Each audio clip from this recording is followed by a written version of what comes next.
What's up everybody, hope you're doing very well. Welcome to another episode of Strategy Basics. This week we are going over formations and general battle strategy. This is going to go over formations as well as just general how you should be playing your battles. So you know where you're placing units, where you should move units to once the melee lines clash, what you should be doing before the melee lines clash, every single thing I can think of that will help you a little bit more in battle. Okay, so we'll start with melee infantry units. Now these guys are obviously kind of the meat of your army. They are going to be doing all the frontline fighting, holding the line, slowing everything down basically so that a lot of your units can do most of the damage. Some melee infantry units are quite good at dealing damage, like these are your great swords, your sword massive oath and things like that, but for the most part they are generally just meant to be there to stop the enemy in the tracks so that your ranged and cavalry units and artillery units and everything else can do the majority of the damage. Okay, so when you are setting out your battle lines to start with, normally what I do when I'm being lazy is move them out like this in a flat line, and while that is very good to ensure that when the front lines clash everything hits at once,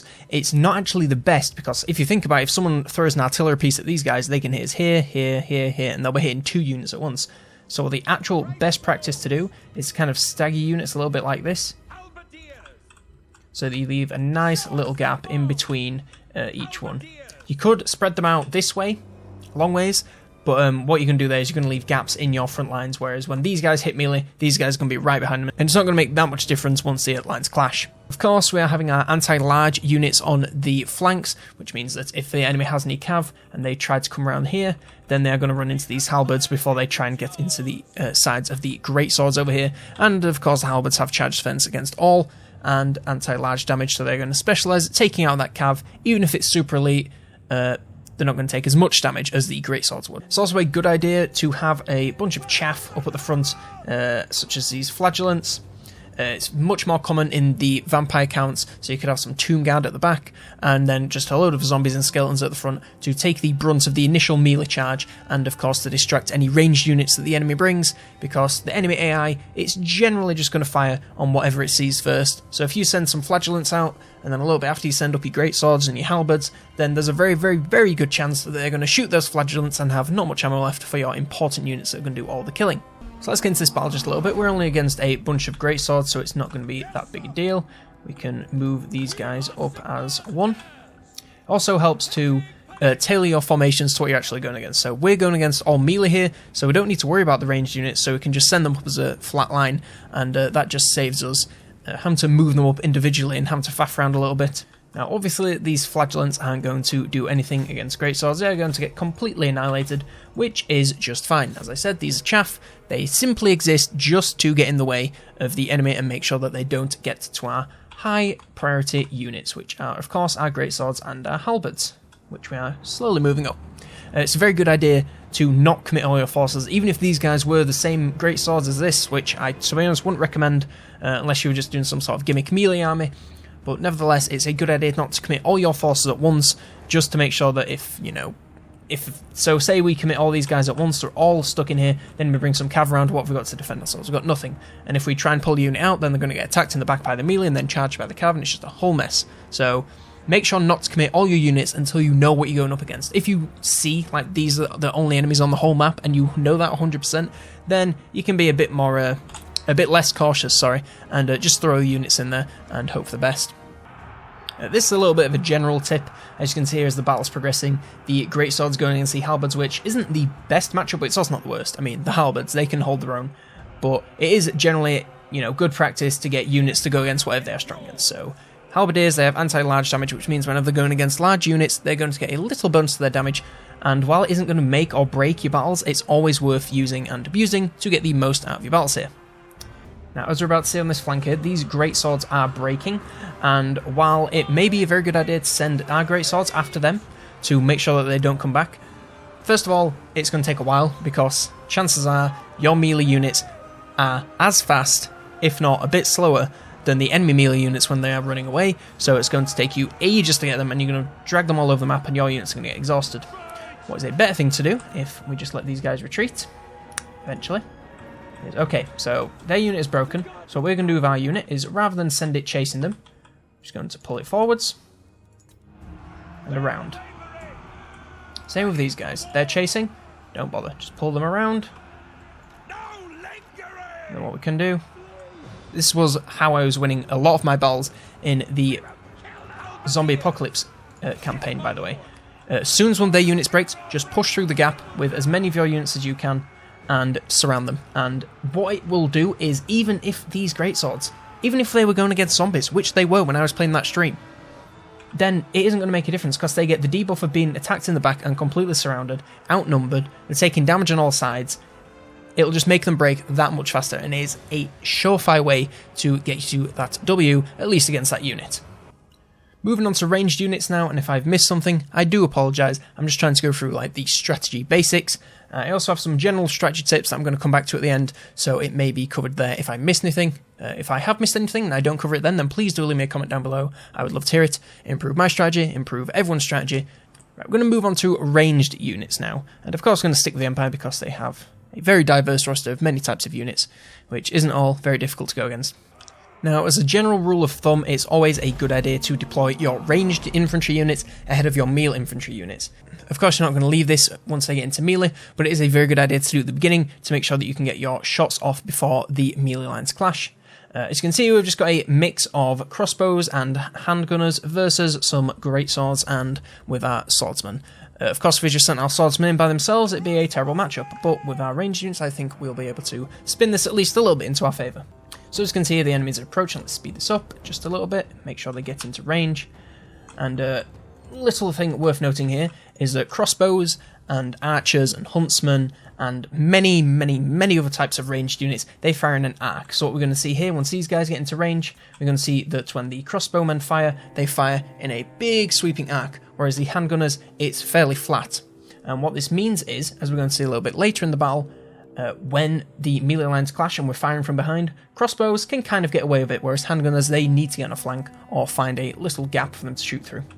And another little tip, when enemies are approaching like this, it's good to take out key targets, and it's always better, in my opinion, to take out a single unit rather than to just do a lot of damage to a couple of units. So this greatsword in the middle here, that's the well, it's the one in the middle, so you know it's the closest to all our guys, so we're just going to send them all to attack this, and what we're hopefully going to see here is this unit take a huge amount of damage, especially from those handgunners. Crossbows won't do too much because they're not armor piercing, but that's completely besides the point here. There we go, got a few shots off. Can probably get another volley or two off, if we aren't very good. Come on, handguns, give us a little... There we go. That's where all the damage is. Handguns are so good from the Empire. I always thought they were very underrated. Well, they were underrated in my mind, because I was like, no, they can't fire in an arc. They never seem to do any damage. And then I realised that they don't fire in an arc, and they don't do any damage if you fire them into your men's backs. So here we are, the enemy approaching, that unit's running away and is heavily damaged, whereas if we'd done a little bit of damage to all these guys, it would have been harder on our swordsmen, because once the greatswords get into melee and they start to win, then they get a lot of confidence and it's a lot harder to break them. Where we have one unit that's basically broken, might come back, but we can break it very, very, very easily. Right, here we are, our ranged units moving back.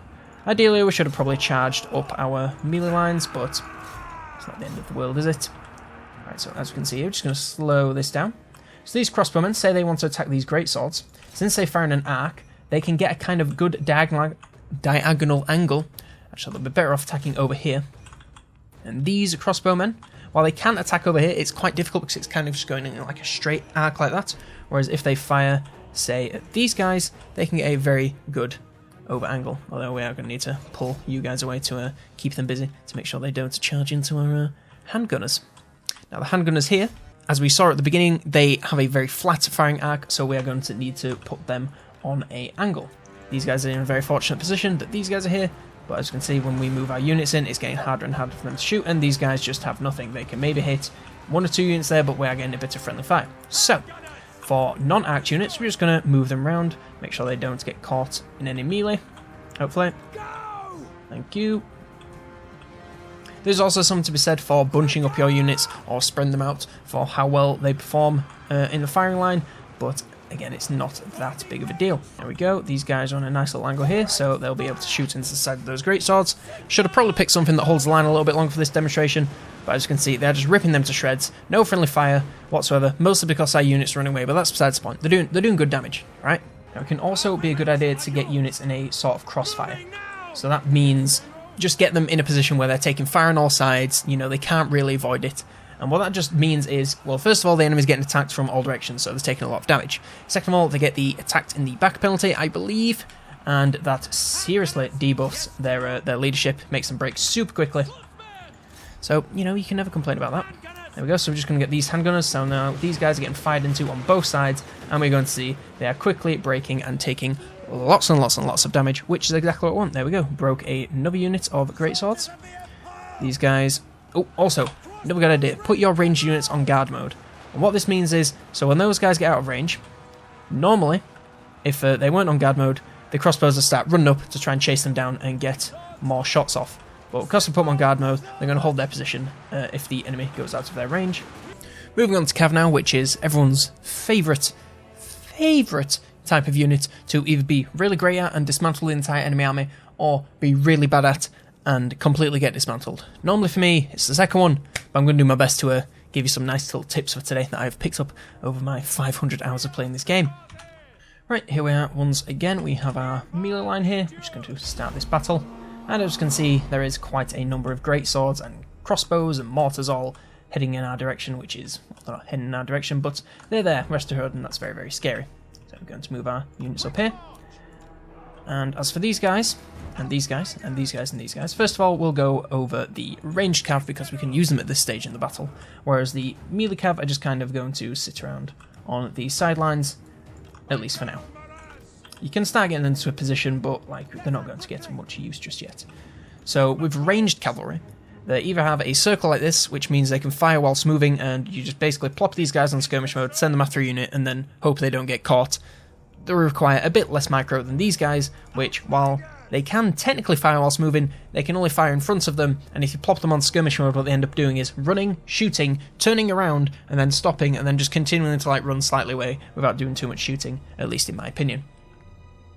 But what you do get for this limited arc is generally a lot more damage. We have outriders with grenade launchers here, which, at least last time I used them, were a little ridiculous and could completely dismantle armies before they even got close. So, we're going to send off these pistoliers, and they are going to go after... We're going to send them after the melee units, and we'll send these outriders over here. And all the while we will move up our swordsmen, and move our Reichsguard around. If you wonder how to do that, by the way, this is another little battle tip for you. You hold shift, hold right click, and then you can just draw whatever shape you want. It's just handy if you're making a nice little arc, rather than just like having to, you know, manually send someone every little bit of movement. There we are, the pistoliers getting in range, the great swords are charging up. As you can see, the outriders are also in range, going to shoot off their grenades, which are going to do hella damage, which is always a joy to behold. Oh, look at that, absolutely beautiful. Completely broke a unit of crossbowmen already. These guys in skirmish mode, yes. These guys are not. So as we see here, as the great swords get a little nearer, they're not going to even bother to run away. Neither of the pistoliers actually being very bold. And if we don't do anything, these guys are going to cut out, so you need to move them back. And generally that's what you do. You just keep moving them into a good position where they can get some shots off. But for now, we're just going to move them back to continue with the next part of the demonstration. You hear the melee lines are about to clash. Oh god, the pistoliers are very stuck. Little issue with pistoliers and things that you put on skirmish mode. If you plot them on skirmish mode and then tell them to go somewhere, if they run into an enemy, they will just start to panic and not go anywhere. So that is a bit of a bother. There we go, our Reichsguard are in the back. We're going to come back to you.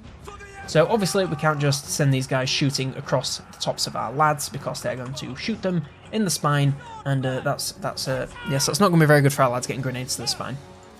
These guys, like, seriously, just leave them on skirmish and just send them after something, and they'll be just fine. Whereas these guys, need to get them into a little bit of a better position.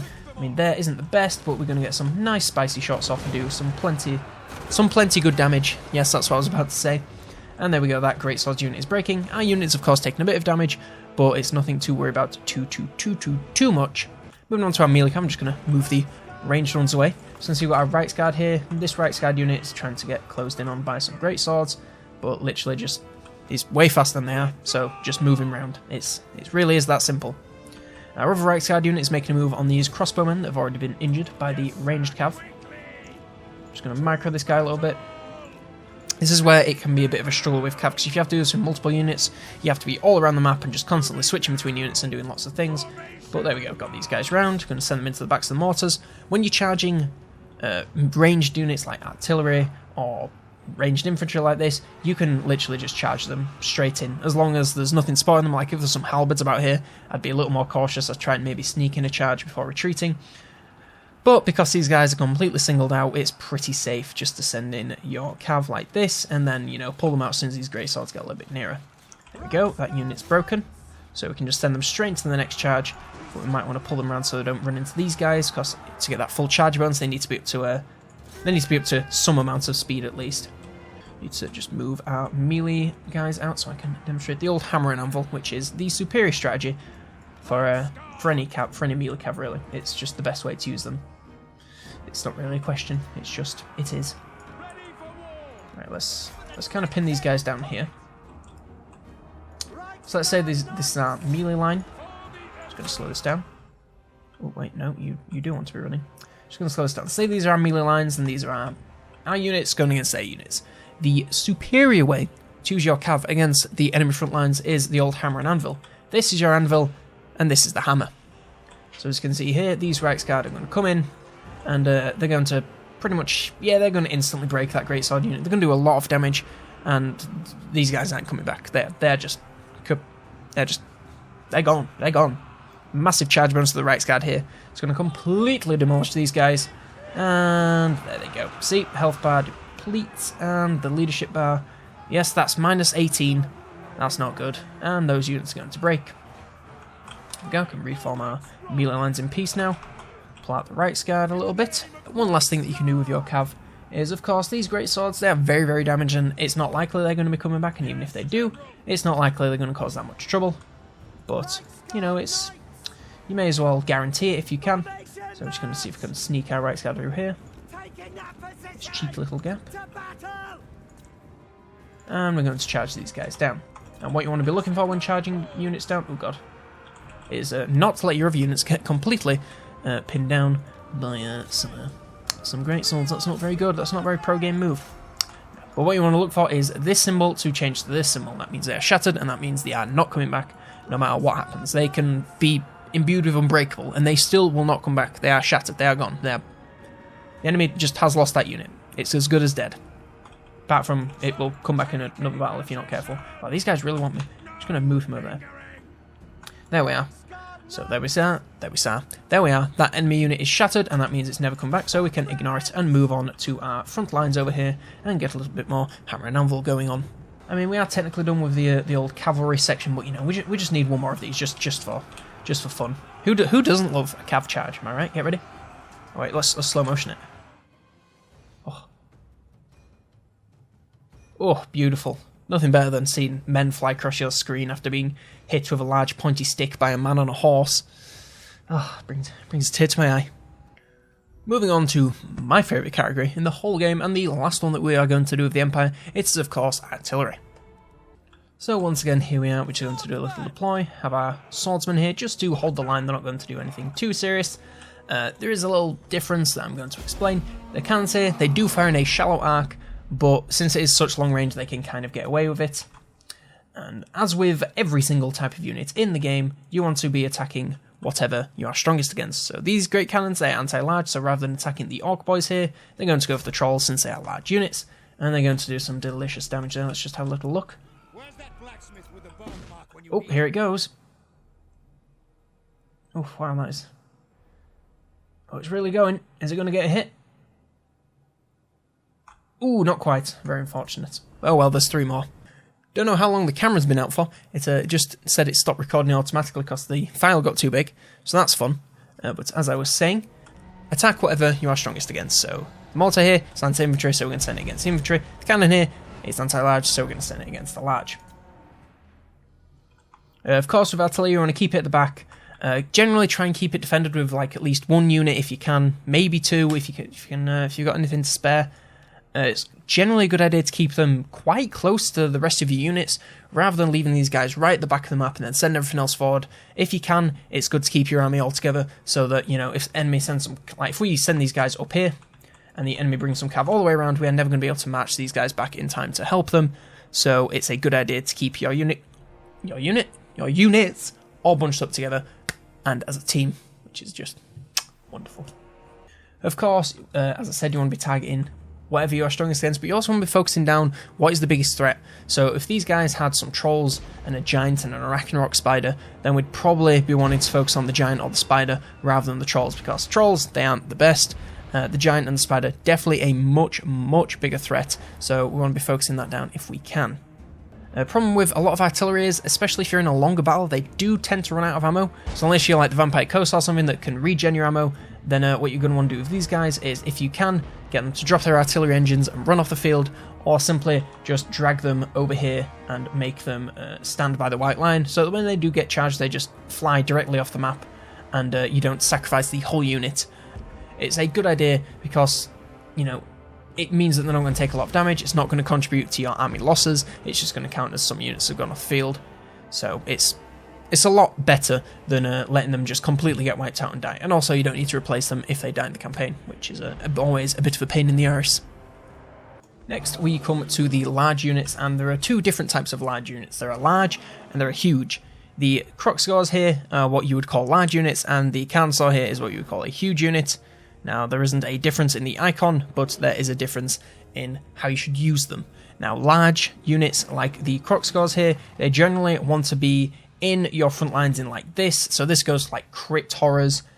These guys, the normal Crocscars, I'm trying to think some other ones. The Trolls from the Greenskins, apart from when they eventually get a rework, they should hopefully be a bit better, because Trolls are basically useless.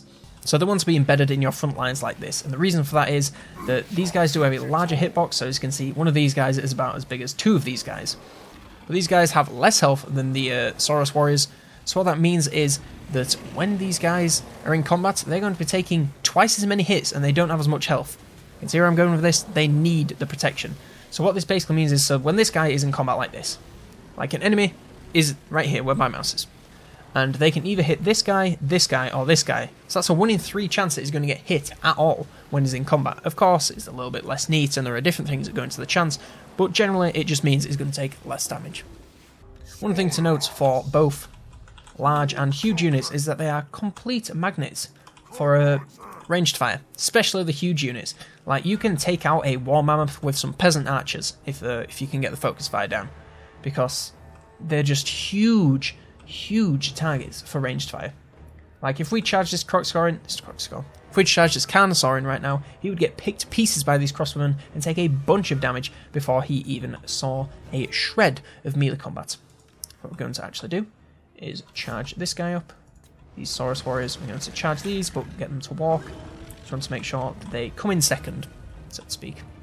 You don't want to make sure they come in second. You want to make sure that when they hit, these guys aren't far behind, and they aren't, you know, completely singled out for a very long time, which would obviously be very bad.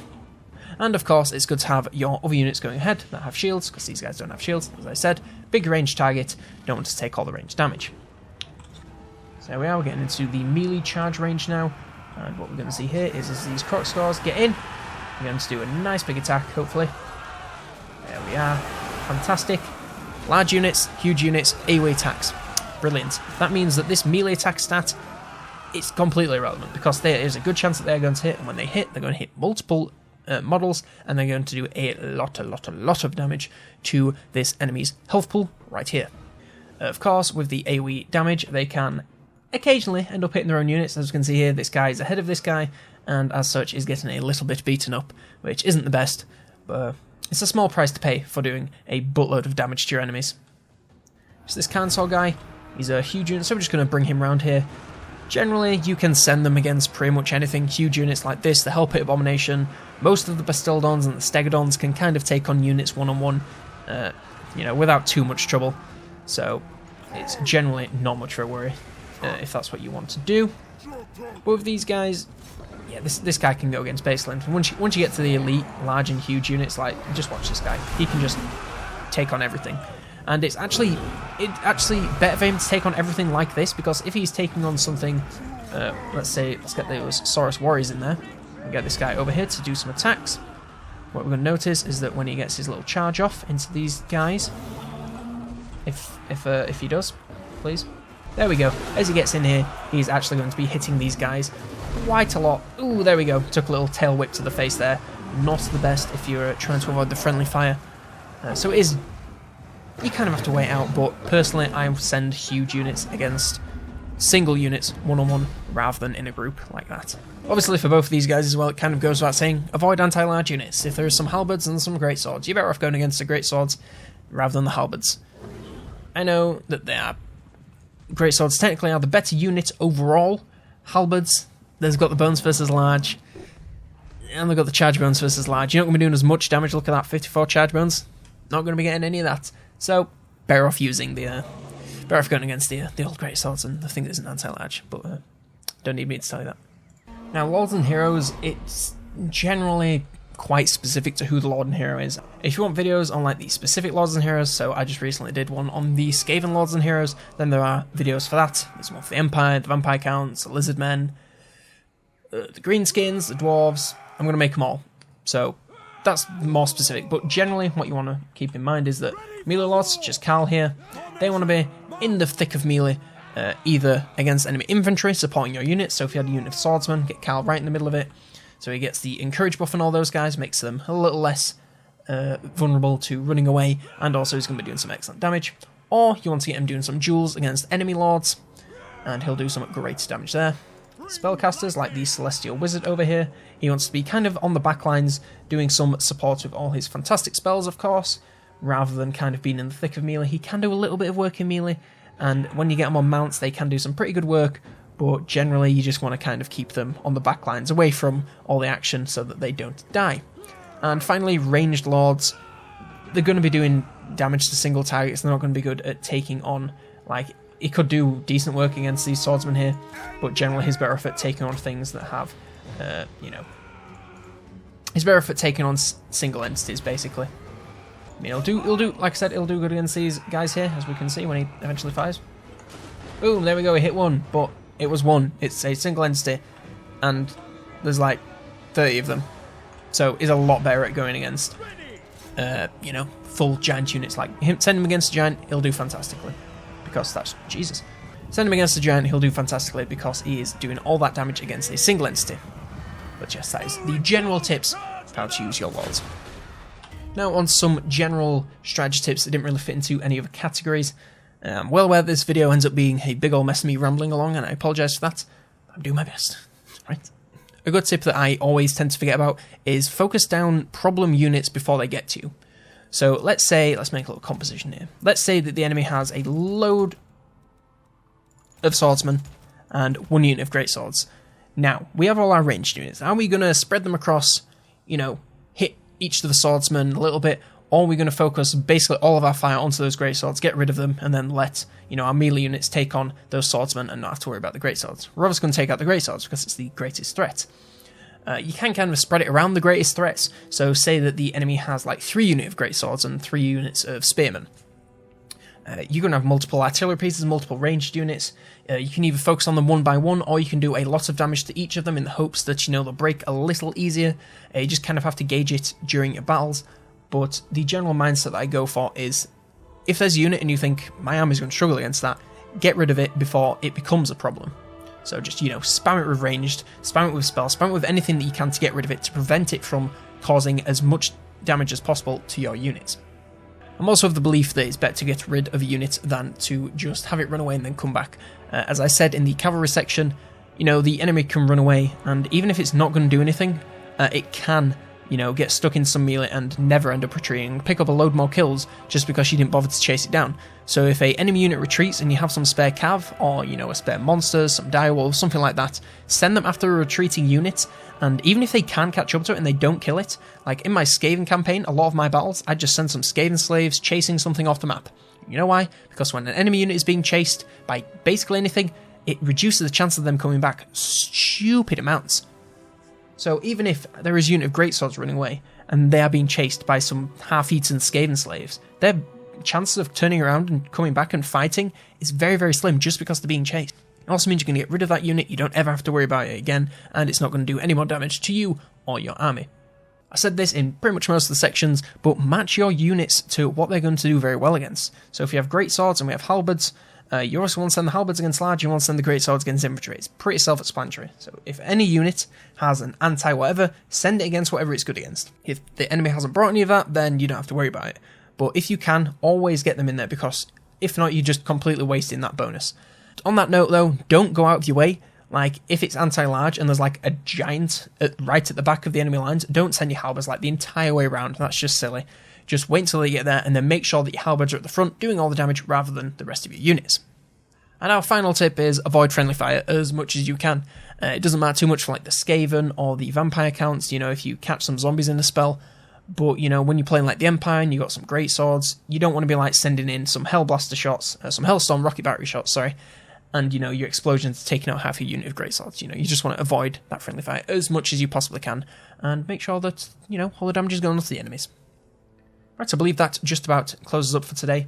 As I said earlier in this video, this is a very, very, very basic outline of general formation and strategy tips. I hope I haven't missed anything too tragic. If I have, of course, leave it down below in a civil format, if you please, and I will be sure to give it a read and get back to you with any thoughts that I might have. I thank you very much for watching this video. If you did enjoy it at any point, then please do not hesitate to leave it a like. I appreciate it very, very much. As I said, leave a comment for anything that you want to add to my strategy or anything that you want to say, or, you know, just anything that's in general on your mind, and I will be sure to read that. If you enjoy my content, then please do consider subscribing. It is free, and of course you get to keep up to date with all these spicy videos coming from this channel. We do campaigns and streams and guides, and it's mostly guides, to be honest. But, you know, keep up to date with all that. And of course, if you want to support the channel, click all the links in the description. We got Audible, we got Amazon affiliate links, we got Overclockers, we got TubeBuddy, we got Honey, we got everything. We ain't got Raid Shadow Legends yet though, but, you know, fingers crossed. But for now, I was COLONELDAMNEDERS, and I'll see you next turn.